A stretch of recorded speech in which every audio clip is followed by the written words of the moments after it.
오늘은 요즘 시대에 교회 다니시는 분들 가운데 많은 분들이 싫어하시고 꺼려하실 만한 말씀을 좀 드려야겠습니다. 물론 우리 양해문교회 성도님들은 오늘 말씀을 우리 마음으로 받으시고 하나님의 뜻을 알고 순종하는 자리로 나아가실 거라는 확신과 소망으로 본문의 메시지를 대원하도록 하겠습니다.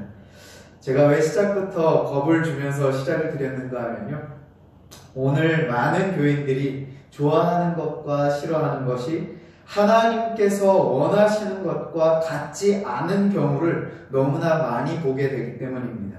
무슨 말씀인가 하면요, 요즘 수많은 교인들이 정말 성도다움을 소망하고 그 안에서 믿음을 지키기 위해서 치열한 싸움을 싸우고 있는가? 이 질문에 그렇다라고 주저없이 대답하기가 조심스러운 것이 현실입니다. 제가 지금 서론 도입부에 계속해서 구별하여서 쓰고 있는 표현이 교인과 성도라고 하는 표현인데요. 교인과 성도의 의미를 먼저 간략하게 설명을 드려보자면, 교인은 교회의 멤버입니다. 주일이면 교회를 참석하고 출석하고 헌금을 드리고 봉사를 하는 사람들을 말하는 것이죠. 그렇다면 성도는 무엇인가? 성도는요, 이 말 그대로의 표현으로는 구별된 무리들이죠. 여기서 구별되었다는 것은요, 세상과 구별되었고 또 세상과 구별된 성도의 목적지는 하나님과의 친밀함인 것입니다.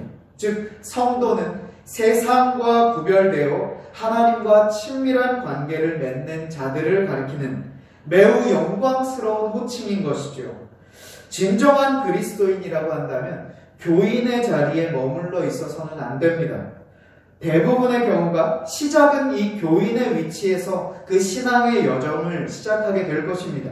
그러면서 그 안에서 서리 집사도 되고 안수 집사도 되고 권사도 되고 장로가 될 것입니다. 하지만 직분의 변화가 있다고 해서 그것이 꼭 교인에서 성도로 되었다라고 보지는 않습니다.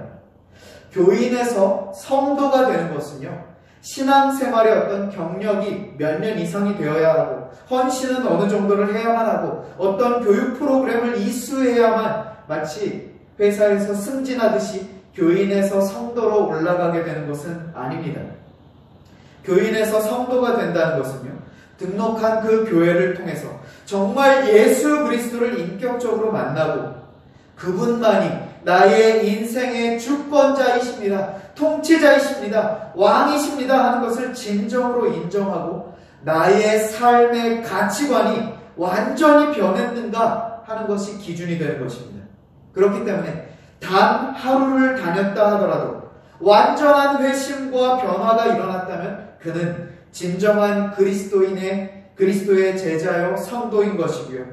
50년을 교회를 다녔다고 하더라도 주님을 인격적으로 만나는 것은 관심 밖의 일이고 그저 나의 필요를 채우기 위해서 자기 만족을 위해서 교회를 다니기만 했다면 그는 여전히 교인의 자리에 머물러 있는 것일 것입니다. 제가 왜 오늘 서론을 이렇게 장황하게 시작을 했는가 하면요, 서두에 말씀드린 바와 같이 오늘 본문 말씀을 교인들은 싫어할 것이고 이해하고 납득하고 수긍하기 힘들어할 것이고, 반면 성도라고 한다면 오늘 말씀을 더더욱 소망하며 나의 말씀으로 붙잡게 될 것이기 때문입니다. 오늘 말씀해 보시면 대두되는 대조의 대상은 악한 자와 정직한 자가 등장을 합니다. 그런데 우리가 조금 더 구체적으로 비교해 보고 싶은 부분은 악한 자의 집과 정직한 자의 장막을 보려고 합니다. 혹시 벌써 눈치채신 분들이 계실지 모르겠는데요, 일반적으로 교인들은 악한 자의 장막과 정직한 자의 집이기를 원하고 실제로 교회를 다니면 그렇게 되는 것이 하나님으로부터 받는 복이다라고 여긴다는 사실이죠. 무슨 말씀인지 더 구체적으로 말씀을 드리겠습니다. 오늘의 실제적인 대조의 대상은 집과 장막이 되겠습니다. 악한 자에 대하여는 고정된 거주지라고 하는 의미로 히브리어 바이트라고 하는 집이라는 단어를 통해서 악한 자들은 이 세상에서 좀 더 안락한 삶을 영위함을 말하는 반면에 정직한 자에 대하여는요, 이동식 텐트라고 하는 의미가 담긴 히브리어 오헬, 이 장막이라는 단어를 통해서 정직한 자들은 그들의 신앙적인 신념으로 인해 이 세상에서는 안락함과 평안함을 비교적 갖지 못할 수 있다라는 사실을 지금 표현하고 있는 것입니다. 요즘이야 그 인기가 조금은 사그라들었지만 불과 몇 년 전만 하더라도 조엘 오스틴의 긍정의 힘을 필두로 해서 번영 신학이 한국 교회를 강타하고 지나갔습니다. 물론 그렇다고 해서 성도 중에서 재물의 복을 받는 사람이 전혀 없다는 것을 말하고자 하는 것은 아닙니다.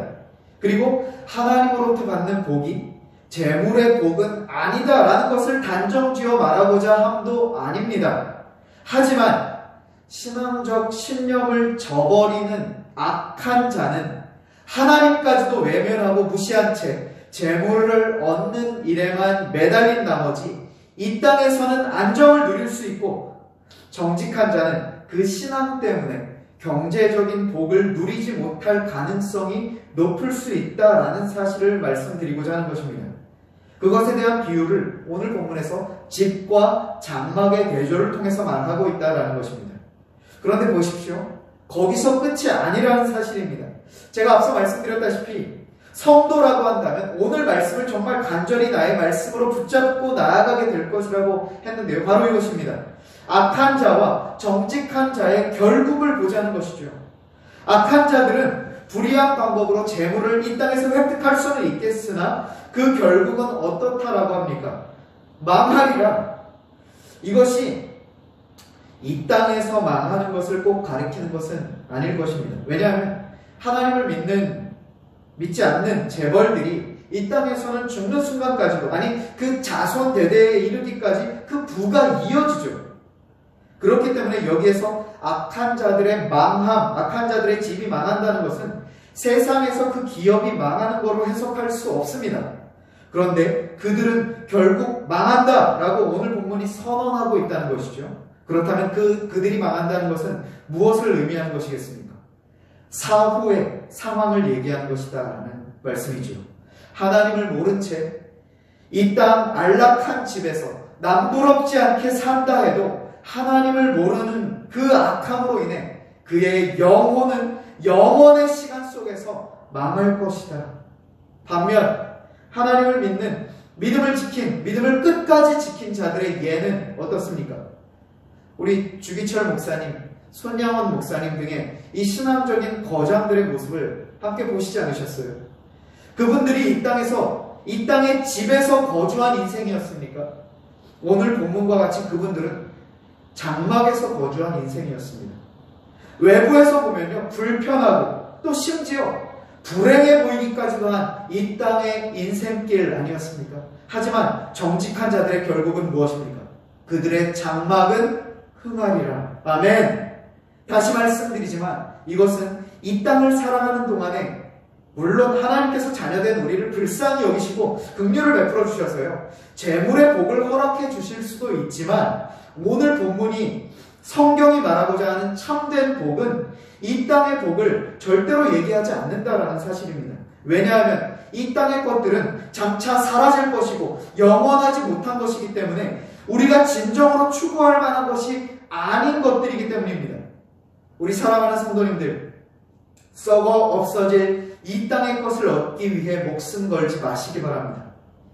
우리가 정말 소유해야 할 가장 가치 있는 것을 얻기 위해 우리의 인생을 들이시는 결단이 있으시길 소원합니다.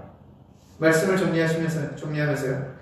땅의 것을 얻기 위해 목숨 걸어서 얻을 수 있는 것이 집이라고 한다면요, 그것은 이내 곧 망할 것입니다. 하지만 영원한 것을 얻기 위해 목숨을 걸어서 얻을 수 있는 것이 이 땅에서는 설령 없을지라도, 그것이 장막일지라도 우리는 영원한 생명을 소유한다는 그 확신과 소망 가지고 오늘 하루를 살아가실 때 이 땅에서 성도로서 부끄럽지 않은 삶 살아가는 우리 모든 양현교회 성도님들 되시길 주님의 말씀으로 축복합니다. 아멘.